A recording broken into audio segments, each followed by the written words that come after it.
How to send money with Remitly.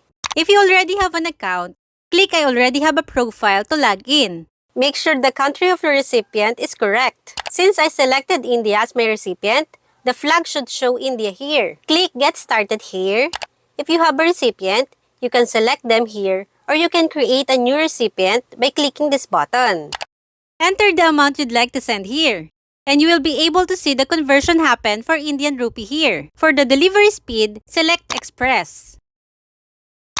These are your options to send money to your recipient. If you want to send to your recipient using their mobile phones, click Mobile Money. If you want your recipient to pick up their cash in a physical location, click on Cash Pickup. If you want to send it to their UPI account, click here. If you want to send it to a bank account, select Bank Deposit. I'll click Bank Deposit here. And here you can see the list of banks that you can send to. Ask your recipient which bank they like to send to and select their bank of choice here. Enter your recipient's bank account number, click Continue. Enter your recipient's full name here, click Continue.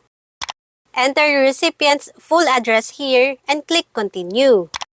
Enter your recipient's mobile phone number here so they will receive notifications when you send them money. Click Continue.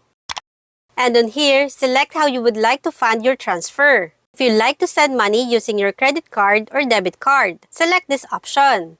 Let's click the card here and then enter the card details here. Let's go back.